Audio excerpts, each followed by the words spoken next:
Hello? Can everyone hear me? Okay. This is really weird because it's been such a long time since I've stood up here in front of a live audience for a lecture. Um, but for those of you who don't know me, my name's Jane Pickering, and I'm the director of the Peabody Museum of Archaeology and Ethnology.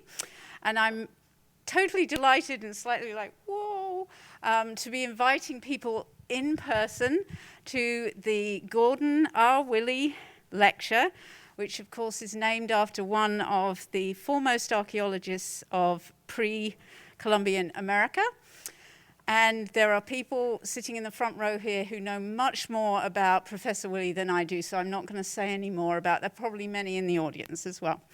But this is the first time we're holding the lecture in person, and it's just great to be here, so thank you all for coming. We also have many people joining us via Zoom, and so I want to welcome our online audience as well. And this evening we're delighted to have Richard Leventhal from the University of Pennsylvania with us, and he will be discussing how Maya communities today are actively reframing their heritage and centering their most recent history, not the distant past, to regain power and self-determination. After the lecture, for those of you here in the audience, we are having a reception on the third floor of the Peabody Museum, so I hope you'll all be able to stay, join us, meet the speaker. There will be volunteers, if you go out of that door, to direct you up to the third floor of the museum. And now my final job is to welcome Bill Fash, the Bowditch Professor of Central American and Mexican Archaeology and Ethnology, dear friend, who will introduce our speaker.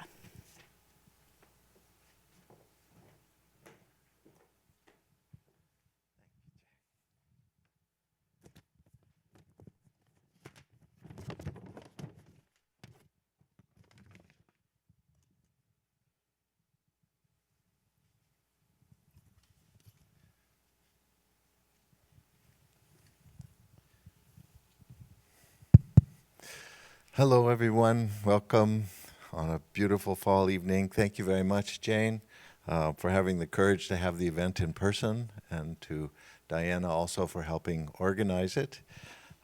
Richard M. Leventhal, as many of you already know, is the executive director of the Penn Cultural Heritage Center of the Penn Museum, which he founded, as well as professor in the Department of Anthropology, University of Pennsylvania. Richard serves as curator in the American section of the University of Pennsylvania Museum of Archaeology and Anthropology, where he has also served with distinction, honor, and principles as the Williams Director. Prior to coming to Penn, he was president of the School for Advanced Research in Santa Fe, New Mexico. And before that, the director of the Coatzin Institute of Archaeology at the University of California, Los Angeles. It's a truly remarkable record of making a difference at major research institutions. He's one of the directors of the Teosoko Heritage Preservation and Community Development Project, focused upon the 19th-century Caste War rebellion in Yucatan. He's written extensively about the Maya, living, historical, and archaeological for decades, where he has also set a gold standard in ethical, collaborative cultural heritage preservation. Born and bred in the Boston area, Richard received both his A.B. and Ph.D. degrees in anthropology at Harvard. He was Gordon Willey's standout student in his graduate cohort, of which I was a junior member. We first met at the reception for first-year graduate students when I joined the program. Richard was, as always, a major presence at this event. After introducing himself and chatting amiably for a while, he asked what I would like to do during my graduate career. And he listened attentively and with interest while I did my elevator speech. "Well," came the sage reply with a smile, "around here, you win some, you lose quite a few." Sage advice that have provided me with solace and perspective ever since. After his senior thesis on the Cozumel project directed by Jerry Sabloff and his dissertation research on settlement patterns at Copan, directed by Gordon Willey, Richard set off on his own and began working at the major site of Xunantunich in southern Belize. He directed several research and conservation ventures there before coming to the conclusion that he and I and many others should be approaching the archaeology of the Maya in a new and different way. Once again, he charted a new course in a new context, which has led to the exciting new work that he'll be sharing with us this evening, and has influenced many others to do the same, myself included. To Richard's peripatetic fox, I've been the burrowing hedgehog, remaining in Copan ever since my first year of apprenticeship to him and to Gordon. During that single season, I learned an immense amount, was enlightened often, and occasionally humbled by each of them. I can honestly say that in the 45 years I've been laboring in the Copan vineyard, or cacao orchard, as it were, I have never, ever seen an archaeologist work harder in the field than Richard. We're so pleased and honored that the archaeology program's prodigal son has finally returned to his intellectual home this evening that, for once, words fail me. This is an occasion I and many others have been looking forward to for a very long time, when Richard will join the likes of Bill Sanders, Jerry Sabloff, Wendy Ashmore, Deborah Nichols, Will Andrews, and other distinguished archaeologists of Mesoamerica as a Gordon R. Willey lecturer. He hates long intros, so I'm going to give it up and just ask all of you to give it up for Richard Leventhal.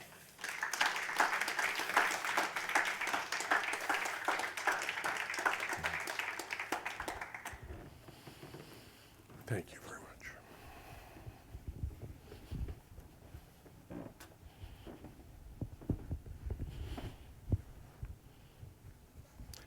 Bill, Jane, thank you very much. I'm very pleased to be here this evening and to get an opportunity to talk a little bit about some of the work that I've done.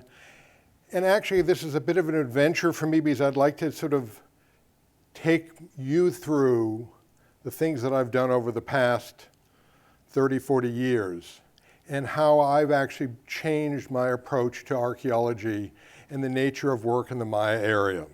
So I think this is a bit of an adventure for me, and hopefully you will enjoy yourself. I want to start out with just a land acknowledgement. And there are four here related to Massachusetts, related to the Massachusetts tribe, the Lenni Lenape in the University of Pennsylvania region, the Yucatec Maya, and the Kekchi Maya of southern Belize. Most importantly, I don't want to just put this here and say, I've done it, I'm fine. I want to actually encourage, we are working very hard at Penn, that the university begin to think about what we can do beyond simply doing a land acknowledgement and begin to try to push towards real change and perhaps the return of some of the land back to the Lenni Lenape. This is a lecture named in honor of Gordon Willey, so I just wanted to put a few photographs. All three of them, you'll see me as my hair is much darker. I'm a lot thinner.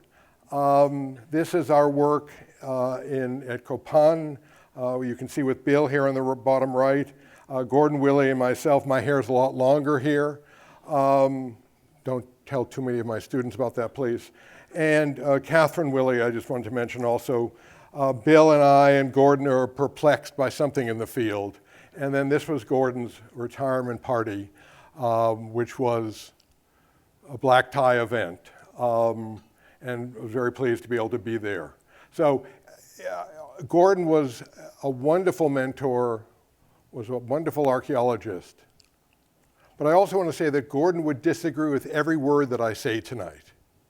Gordon would not agree with anything, any ideas that I'm presenting to you. And when I began to think about some of these ideas when Gordon was alive and he and I talked about it, he made it very clear that he didn't agree at all. So the main question I want to start with is the preservation, study, and heritage of the Maya equal to and related only to the ancient Maya? And I want to just take you through this exploration as I began to explore this question, and I continue to explore this today. This is, in some sense, sort of the nature of archaeology, whether it's the early 1930s at Piedras Negras or the excavation of tombs at Caracol in the 1990s. This is kind of the way archaeology has been done. Here I am in 1976, 77, perplexed by something clearly, and here I am in 2022. And I do think that there's a big difference between these two, because I'm perplexed and not talking to anybody there. We are perplexed, but we are all having a conversation. I'm seated only because I'm getting old. And so this was a conversation that we were having about some historic architecture that I'll get to in just a few minutes. Started my work in Mesoamerica with Gordon and with Bill at Copan, the excavation of some outlying settlements, probably a temple building of some sort with the excavation. I then began to move to southern Belize, where I did a variety of work, working with the Department of Archaeology in Belize, here at Nimli Punit, a beautiful carved monument, excavation of a ruler's tomb, probably 3 or 4 human remains there related to reopening of the tomb and putting a body in, the next body of the king as he probably would die at that point. Moved, as Bill mentioned, to Xunantunich, which in western Belize.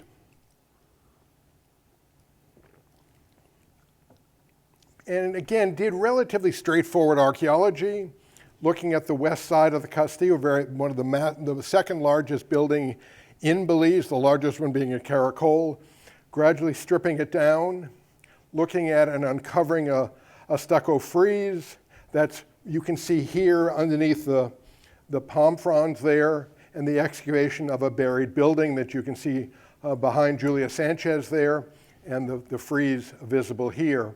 And then, in fact, working very hard with Rudy Larios from Guatemala and others to think about how do we preserve this, and realizing we can't preserve the stucco for tourism, so we began to make a fiberglass replica that we made, cast, and put in front of the stucco. So the stucco is preserved behind it. 1 meter in front is the fiberglass replica. And in fact, when we have gone back to look at it, it still is relatively well preserved. And this is what it looks like at the very end. Massive excavations to think about the various phases of construction within the Castillo, and there are 2 visible there, A6 first and A6 second, that you can see the A6 first at the very top, A6 second associated with the frieze that you can see there. And then tunneling in, and you can see where we began to tunnel here, following what people were doing at Copan, Quirigua, and other places, and finding, in fact, the staircase for A6 third going back down with a balustrade here. So began to understand the nature of this building, the construction of this building.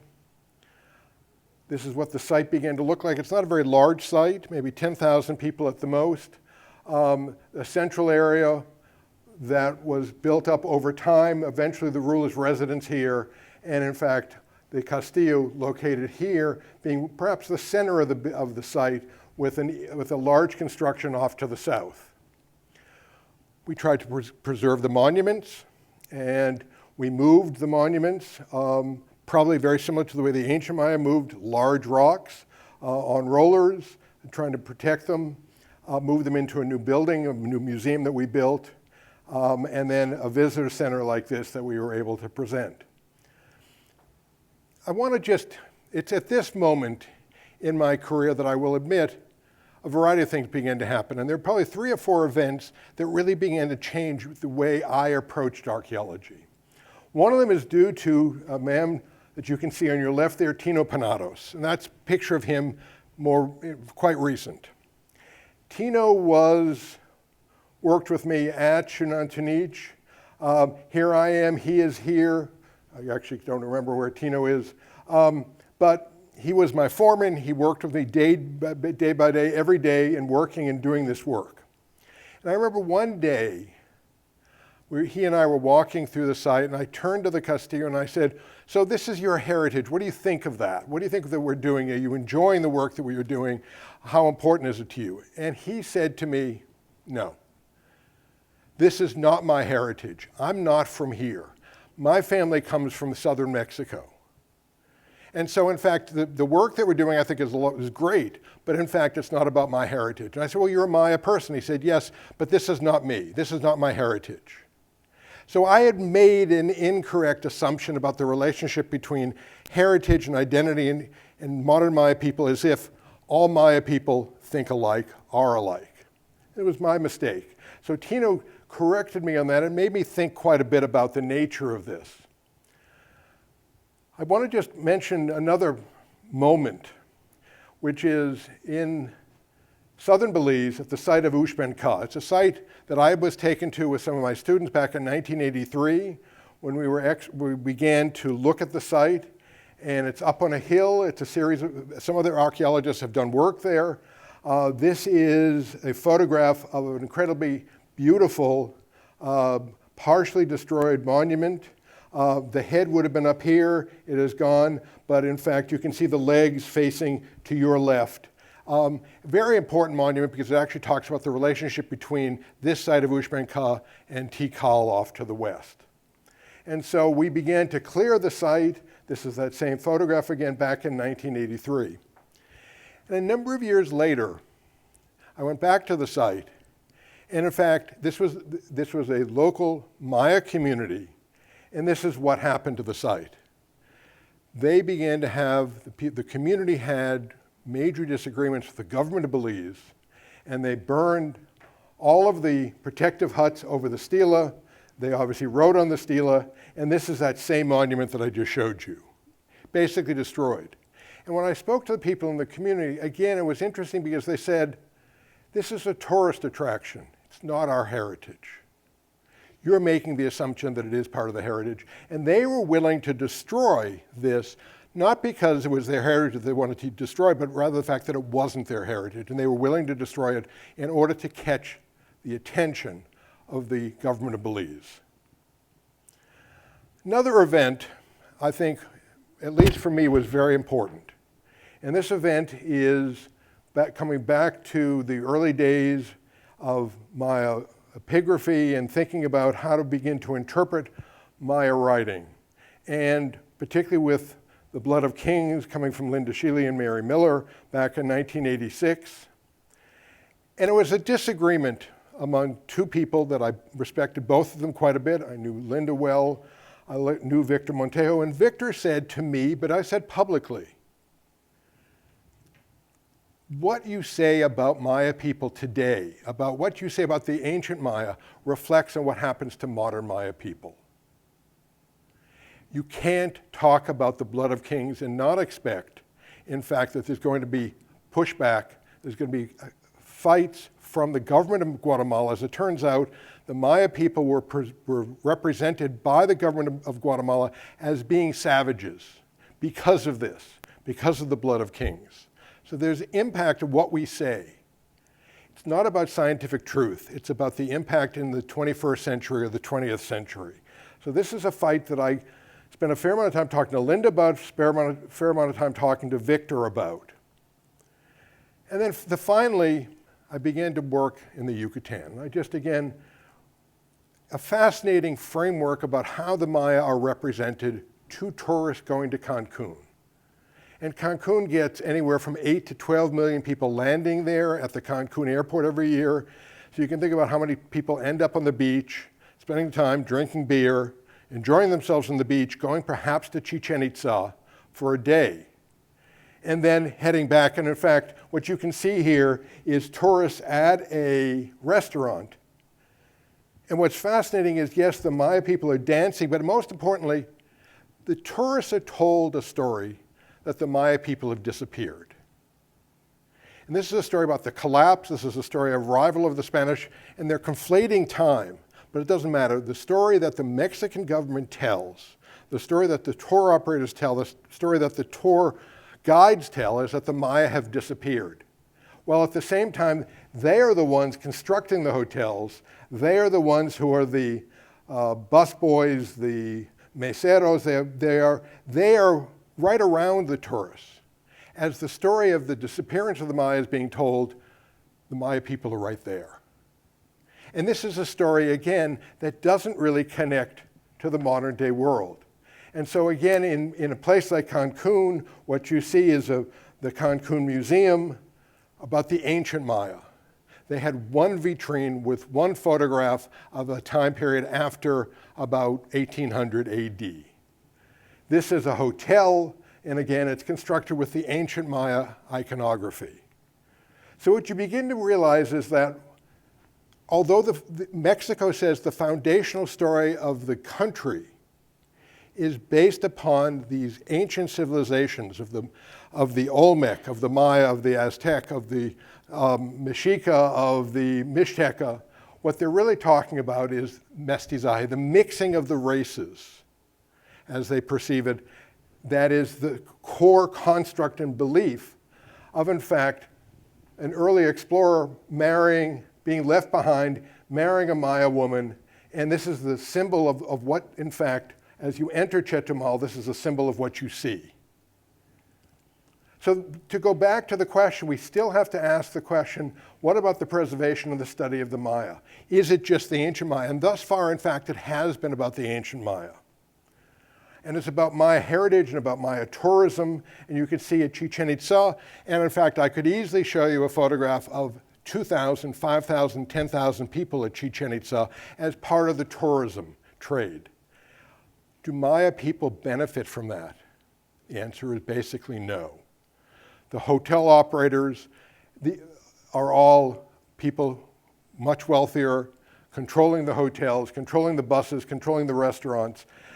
There are a few Maya people who are selling trinkets at Chichen Itza. So when you begin to look at this landscape of the Yucatan, and you begin to think about this landscape, this is in fact a landscape that's being redefined today, not about the ancient past, but about in fact the 19th century and 20th century. Thinking about Maya heritage as it's perceived today in this part of the world. And so in fact, there was a war, there is a war, called the War of the Caste, the Guerra de Castas in Yucatan, or the Maya Social War. There are two names for it, that ran from 1847 to 1901.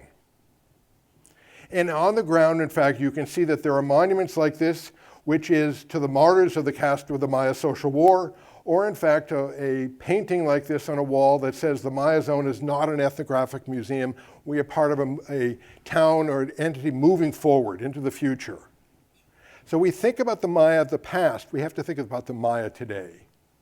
And so you go to a place like Teosuco, which is a small town in Quintana Roo, and in fact, the Caste War started in Teosuco in 1847. It was started by this man, Jacinto Pat, that I'll show you a little bit more about him in just a second. But when you go to the center of Teosuco, you don't see a monument to the ancient Maya.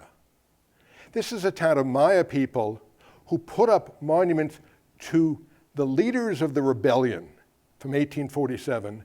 And in fact, the church was completely destroyed by Maya people in 1866. And it's been reconstructed partially with INA, the Institute of Anthropology in Mexico, partially with other funds, but it was left open on behalf of the people in Teosuco to remember the blood that was spilled during the Caste War. So this war is within the land in a place like Teosuco. This is that landscape that in fact was contested and is contested today. This is the tourist trade here on Tulum, Cancun further to the north. But in fact, both today and during the Caste War, this was the center of power. And this is the center of a rethinking of the nature of heritage within the Maya area. So when I wandered through this region, actually let me just back up. I wandered through this region in the early 2010 and went to a variety of towns. And I kept going back to Teosuco. There's a small Caste War museum there. Kept going back. And I said, so do you have anything that remains in the jungle or even in the town that relates to the Caste War? And over again, I was told no. And I would come back the next year. I would come back 6 months later. And about 3 years later, I was sitting in the town square in Teosuco. We were going to have coffee I was going to have coffee with a friend. And he said, he showed up, And he said, get your boots. I said, we're having coffee. He said, get your boots, we're going out into the jungle. I said, why? And this is Carlos Chan Espinosa right here. He said, of course we have stuff out on the Ejido. Of course we have stuff in the jungle. We've been protecting it for the past 170 years. But we didn't know who you were, and we don't take most people to these places. We have been protecting them. And in fact, as it turns out, not only have they been protecting them, but they actually ran the Institute of Anthropology in Mexico out of one of these sites from the 19th century. So in fact, we have Carlos Chan Espinosa, Eladio Mo, and Freddy Balam, and they were the three who took me out the very first day. Behind them is a site, but I'll just mention, this is called Xculapich. This is a hacienda. This is a hacienda of Jacinto Pat. This is to the people in Teosuco, this is Mount Vernon. If you think about George Washington, we've created Mount Vernon, we've protected Mount Vernon because this is who he was. Now we're changing the story because we're thinking about George Washington owning slaves, but at least the story is one that we're talking about in changing and developing. This is the site, this is where Jacinto Pat lived to create the rebellion in 1847. This is the arch into the hacienda. It still stands today. And in fact, I'm trying to figure out how we can work with the community to make sure this is protected, but it doesn't fall because most of the arches into these other haciendas that we've seen in the region keep falling. There is no photograph of Jacinto Pat. There is no likeness of him from the time that he lived. This is his statue in the middle of the town square, and this is a reconstruction of what his face might have looked like. I have no idea if it's close, but he's wearing the gold earring, which in fact indicates that he's a leader in this rebellion starting in 1847. Out in the jungle is an entire abandoned town that probably had 3,000 or 4,000 people living there. This is the church. The roof is gone. It was probably a perishable roof. This is still an active church. It is sacred. There are crosses here. There is painting from the 19th century. And when people go to this church, they still get on their knees and pray. This is the center of power for the Maya people in Teosuco. And so we began working with the people in the town to develop a project focused on the preservation of the heritage for the development of Teosuco. It is a collaborative project because we're working directly with this community. And we're also trying to think about, some truck backing up, we're trying to think about tourism. Is this a way to bring money into this community? And the problem is we're really almost too far from the coast, from Tulum or Felipe Carrillo Puerto or Cancun to really get tourists there. So we're thinking about other ways to bring economic development with the preservation of this heritage and to tie these things together. So just a quick note, the Caste War from 1847 to 1901 was one of probably the most successful indigenous rebellion in the Americas. It almost allowed the Maya people to create their own country. There was actually some conversation about this region tying itself to the United States and actually being another state or something of that nature. But it was a massive war that killed tens of thousands of people and displaced hundreds of thousands of people. And this is a painting done after the war, but you can get a sense of the scale of this thing. It was massive. It was huge, and it was destructive. In 1901, General Mai, who was a general in the Maya world, signed a peace treaty. The Mexican army had come in. General Bravo, right over here, had basically brought a huge number of troops in, and instead of trying to fight the Maya within the jungle, they literally cut a swath through the jungle about a quarter to half a kilometer wide and just marched down it, and anything in the way was leveled. So in the end, Mexico won in 1901 with the peace treaty. To a certain degree, General Mai today is perceived as a traitor for having signed the peace treaty. And in fact, with the Zapatista revolution going on in Chiapas, there is a direct connection between the Caste War of 1847 to 1901 with the continuation of Maya people standing up and demanding recognition from 1994, when the Zapatista revolution started, to 2022, and as it continues. This type of pushback by Maya people against the government of Mexico, against tourism, against a whole range of things, continues not just in Chiapas, but also in the Yucatan. So what we began to do is began to work with a variety of parts of the community, working with the Museum of the Caste War in the town, talking and working to represent the three leaders of the Caste War, and in fact, a fourth one that I'll mention in just a second, as well as trying to get information about our work, but the community, and to make sure it's in 3 languages: Spanish, English, and Yucatec. And again, to make sure that Yucatec as a language is created as a primary language. So this is in fact part of the museum. And this is quite literally the donor's room. This is the room that the people in the town bring the stuff that they find in the jungle that to them is important. It's not about whether it's valuable, it's about whether it's important. So these are some old machetes, some very large cannonballs, musket balls, a whole range of things. Some of them made in modern times. It doesn't matter. It's important to the people in the community. So our heritage is not about whether it sells for $2 million at Sotheby's. Heritage is about how you identify the value of things in terms of who you are and how you're represented. And as it turns out, in fact, this is Bernardino Ken, a leader of the Caste War later on after Jacinto Pat and the other leaders had died. He was killed in a battle. This is his skull. It is on display in a position of prominence within the museum. It had been taken by the government of Mexico to Merida, eventually was returned, but it is on display because this represents who the Maya people are. So we started a project. And this project, in fact, right now has 9 different parts to it, whether it's archaeology or oral histories, working in the archives and the museum and so on, and I'll talk a little bit about these. But it's also critical to understand that of these 9 things, at least 4, if not 5 of them, were created and developed by the people in the community, not by me, not by an archaeologist who showed up and said, okay, let's dig and do this. That's what's happening over and over again. And what we're trying to say is, Maya people have to have a connection to the work that we do in an active way.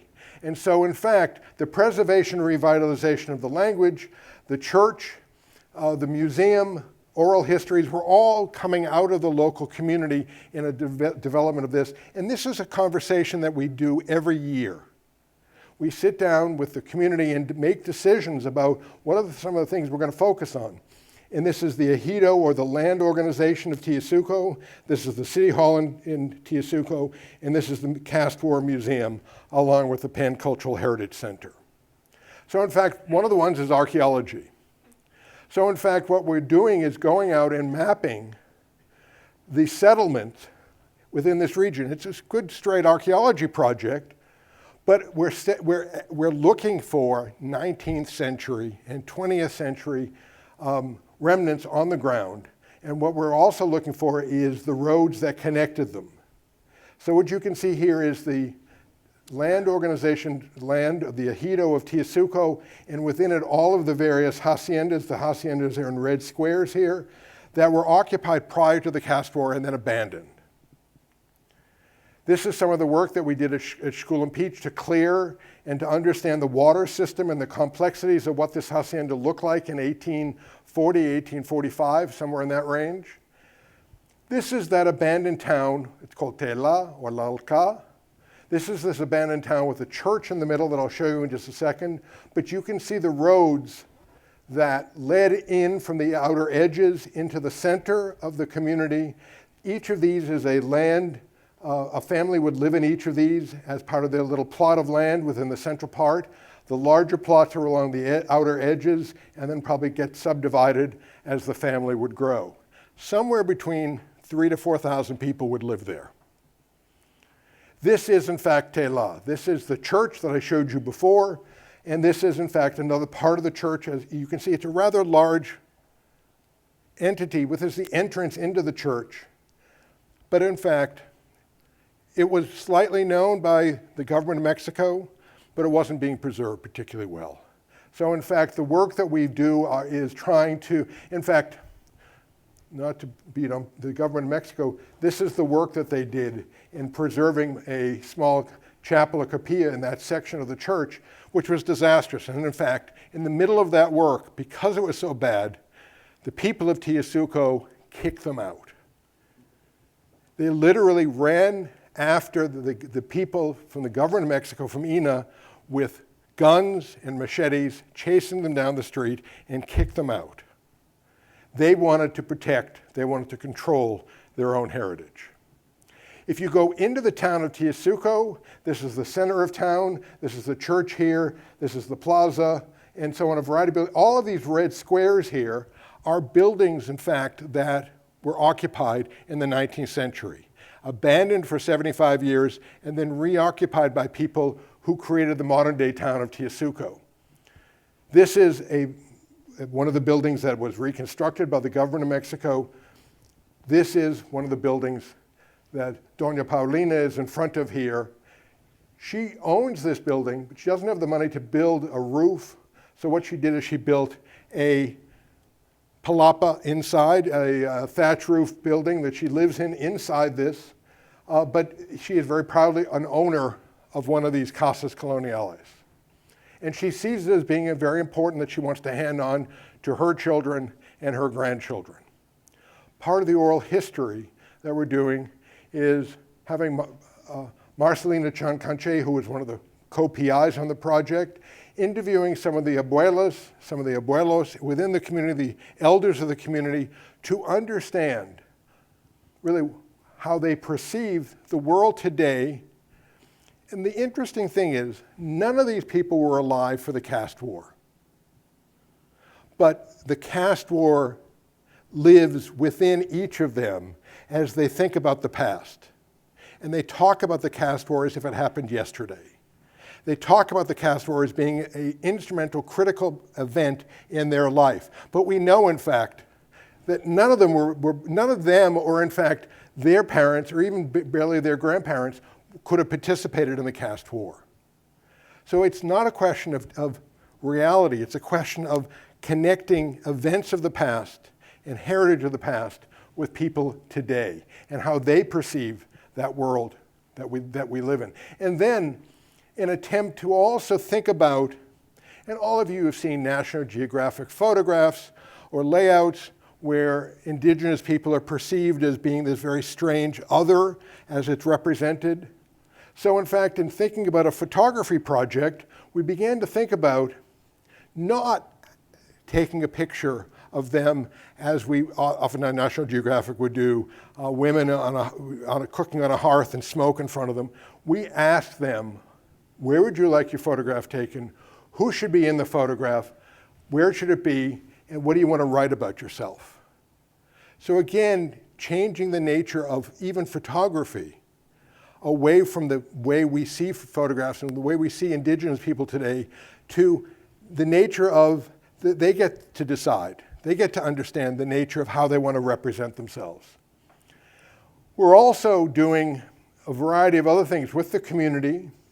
This is a series of graphic stories about the heroes of the Caste War, and every one is done in two languages. Forget English. It's Spanish on one page and Yucatec Maya on another page. So every page is repeated. It's repeated as you open it up, and it has Spanish on one side, Yucatec on the other. We're also gathering photographs of anything that the people have as they've collected photographs from their weddings, from their communions or whatever, the construction of various things. We have some photographs going back into the 1970s, maybe the 1960s. not really getting much earlier than that.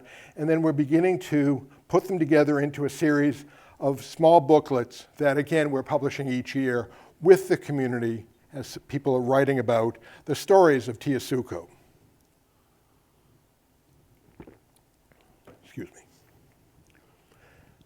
Language, as it turns out, is a critical element in the nature of heritage. And I think we see this around the world, that people see language as being a critical element in the preservation of culture, the preservation of communities. I will be honest with you, when I started this project, I had no interest or knowledge about how do you think about language preservation or revitalization. But as it turns out, it became a central part of what the community wanted. And in fact, there were 2 graduate students from the University of Pennsylvania Graduate School of Education, the 2 of them here, working with students, working with people in the museum, and thinking about how to, in fact, make it so that the language, the Yucatec Maya language, is not perceived as being a language that shouldn't be spoken in public. Today we see over and over again that kids do not speak Yucatec Maya. There's an embarrassment, the nature of the language not being important. And so gradually just trying to set up situations, along with that graphic story that I mentioned to you, but also other ones, trying to make sure that people realize, kids realize, that speaking the Yucatec Maya is not something to be ashamed of.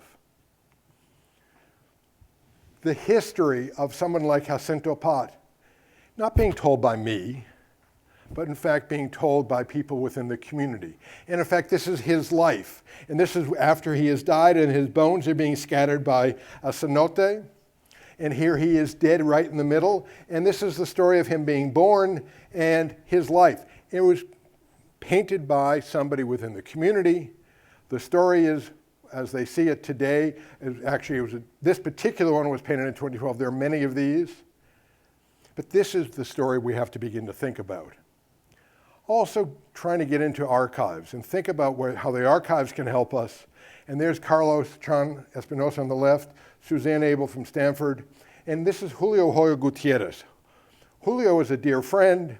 He's a PhD from Ciesas in Mexico and works in the archives. He's a Maya person, and it took him somewhere close to 10 years to get a job, having received a PhD in one of the most prestigious organizations within Mexico. But he felt, and I think he's probably right, he was not able to get a job because he was a Maya person, a Maya Indian.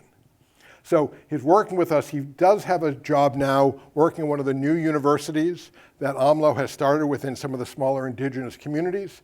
But we began to think about archives, and in fact, we're able to find a series of censuses that relate to Teasuque and other communities. And just to lay this out for you to get a sense of it, there's a census that's done in 1832 of a nearby town of Tepiche in Teasuque and Tela, the abandoned town. So in 1832, 2,600 people plus here, 7,400 and 2,300. 1847 is 1 year before the war. And what we've been able to do is to realize, in fact, that 1 year before the war has given us an insight in the fact Tepiche loses close to 700 people.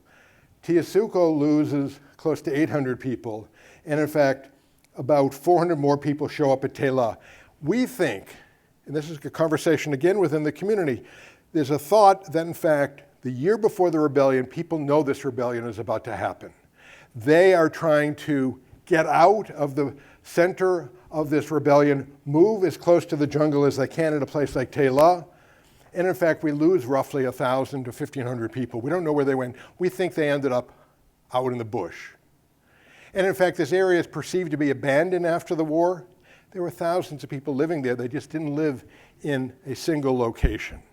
So we're able to learn about the war as we're beginning to work with the local community. And again, that information begins to get presented with the community on the walls of the Casa Ejidal, the main house, the building that's being used as the center for the land socialized organization, a small community museum during, in fact, and just to bring this up, there's also, after a period of time, we also begin to see someone like Don Clemente here, who's beginning to think about not just to work with us, but to start his own project. And he's now on his second project. This was his first one, the Proyecto del Alca, trying to develop this site, developed, in fact, a logo for it. And here he is speaking about it. He's now working on his second project where he's getting money from some of the organizations in Mexico, meaning he is going out on his own to think about how to begin to preserve his heritage without necessarily the outsiders like me participating in that, which I think is critical to what we see happening.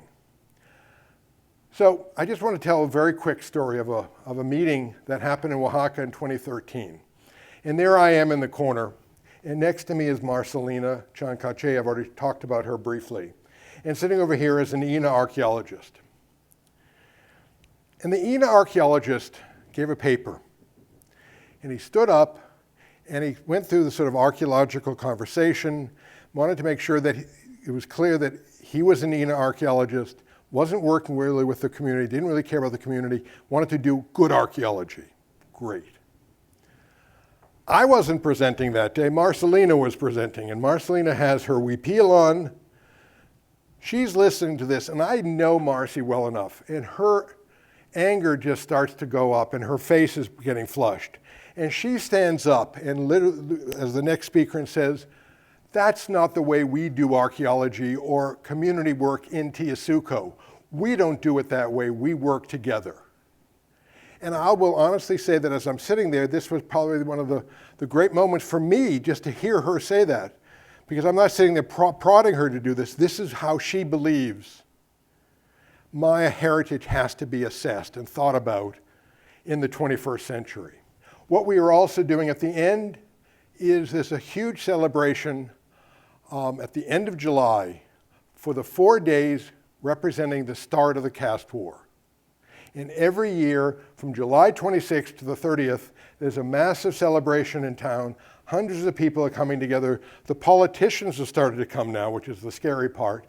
We're also putting up photographs of the work that we're doing with the community, and then we are standing literally in front of the community and presenting some of our work. This is earlier in the evening, before the events begin to get rather raucous and rowdy, but this is where we're trying to present some of the information about what we're doing. And I will simply say that one of my students, Tiffany Kane, who's now a professor at the University of Michigan, is actually speaking to the community in the Yucatec Maya. I can't speak Yucatec Maya. But she's doing it, and I'm speaking Spanish, as are other people. But we are making sure that there's a clear understanding that this is not just us, but in fact, all the other leaders within the community. I very quickly want to shift for one slide and then to shift to another country of Belize. I just want to talk again about another conference in Oaxaca, and this is 2017. And here, one of our compatriots, Bartolo here, is talking about Jacinto Pat, and this is during the third international conference for the Society of American Archaeology. At that same conference, we are visiting a community museum in Santa Ana del Valle, and this is Teresa Morales, who is helping us, and some of the local community people. But we're beginning to think about it's not just the work that we do, but how do we present that work? How does the community present that work?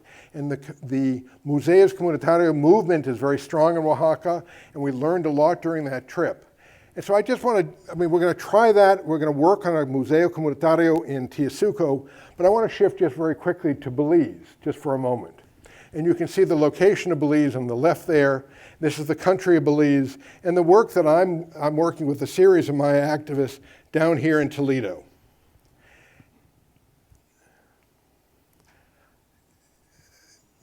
As I was preparing this talk, I was looking for different maps of Belize just to try to get a sense of the best way to explain what I was doing. And I came across this map. And it shows turtles and tapirs and jaguars and toucans and a Maya woman. I don't need to explain this to you about the relationship between this and the way, in fact, people are represented, Maya people are represented in Belize. But in fact, in this region is, in fact, a group of Maya people who've come together with villages to think about and to focus on how to get land rights. Not just to own land. Owning land actually is not particularly good in many of these small communities because you take out a mortgage from the bank, you borrow on it in some ways to put coffee or other types of crops on it, and it's the fastest way to lose land. What they're beginning to do is to say, we want a very large area of this region with all the villages in it and to own it communally. To keep that land for our children and to own that communally. And in fact, over a period of literally 20 years, whether it's 2010, and we can see a series of conversations, this is what the Supreme Court of Belize writes, or in 2015, where there's an international court, and this is some of the group of the people that I'm talking about, they were able to win the right to that land. Doesn't mean the government has to agree. So the Supreme Court agrees, the International Court agrees, the government has been backpedaling. But they have won the right to have a Maya homeland. That word homeland, they're discussing whether they want to even use that. But this is the area that we're talking about. This is the area of the villages here, this area, and they're going to connect this up, and this is all the area of communal lands that they want. And this, however, is the area of the Indian reservations. So much of the land between this is controlled by the government, who can sign contracts for hardwood with a Malaysian timber company, and all the hardwood leaves. So they have no rights to it. So this is the attempt that they're doing to make sure that they have Maya land rights, Maya control, communally, so they don't lose the land. And we have started, so in working with people there, I don't know enough about land in terms of the development of a Maya homeland to really successfully help. But we began to talk about the need, in fact, for a community museum or a series of community museums that represent what the Maya activists are trying to do and why they're trying to do it. So we're presently working in the village of Laguna. This is how they drew it in 1997 with the road coming in and most of the community here and some of the, where the fields are and some of the lagoons that you can see in blue here. And in fact, this is a photograph from about 3 weeks ago when I was in Laguna as we are beginning to work with a community of people, about 18 to 20 people as the committee for the creation of this community museum. Now, in this region, there is Nimli Punit that I already showed you. So in fact, it gets about 5,000 or 10,000 people of tourists there. But what do? They visit the site to look at the carved monuments. This is, in fact, Norwegian Cruise Lines, and it says Nimli Punit had everything we were looking for a Mayan temple site, tranquility and beautiful views. Great.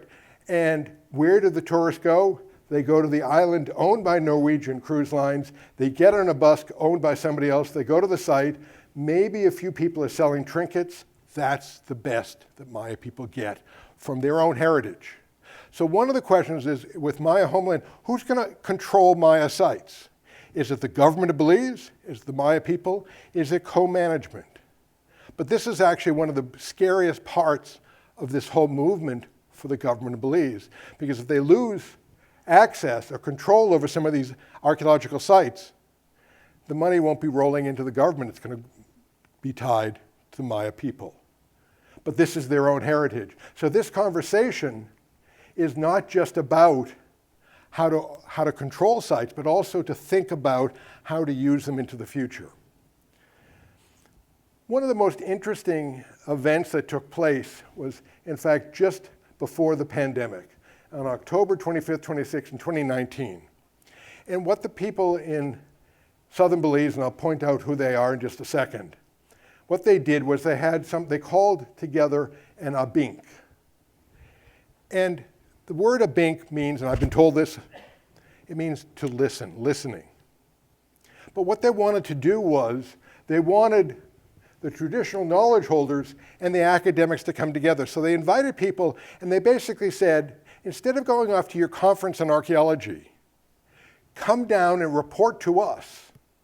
Tell us what you've been doing, and tell us how we can work together, not just allow you to work, but actually work together into the future. And so what they did is they held this abink where they were listening, but they were also very clearly stating who they were and the control that they felt they needed to have.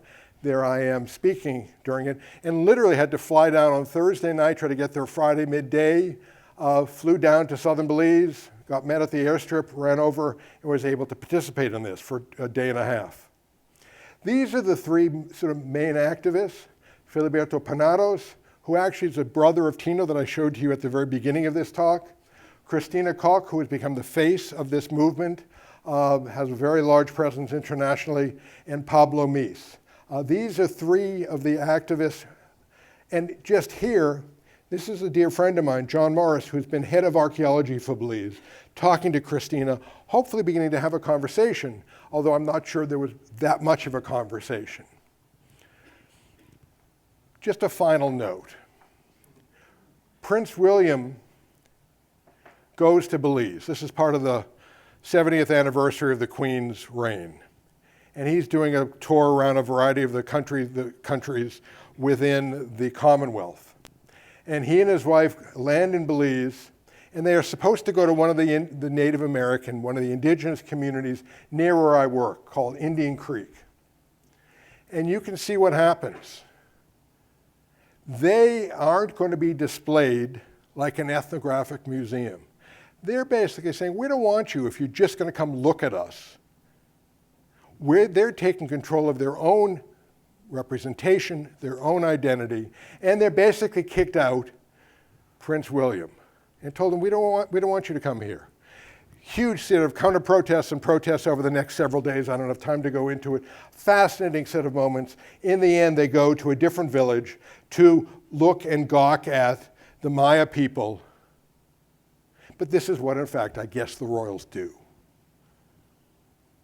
So I want to go back to the basic question. Is the preservation, study, and heritage of the Maya about the ancient Maya? No, it cannot be anymore.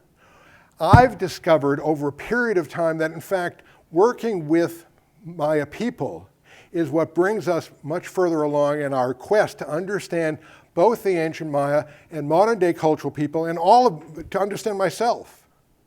I need to understand that to understand the nature of what work that I do. I can't do it alone. And I don't care whether you're digging at Copan or some other place, this is a process of thinking about how to communicate and work with local indigenous communities, not to become a site like Tikal by itself, but to people these locations and to think of this not as an ethnographic museum, but rather as a group of people moving forward into the future. So this is my journey over the past 30 to 35 years. This is the people of Teosuco who are celebrating the rebellion of the Caste War. At the end, and July 30th, they are celebrating the initial victories that they had of July 30th in 1847. So it's this type of heritage that I think we need to think about as we begin and continue to study people around the world. I don't care whether it's Maya or other people or ourselves. It's about community efforts. It's about the change in the perspective from being just a researcher looking in to being part of a collaborative venture. Thank you very much.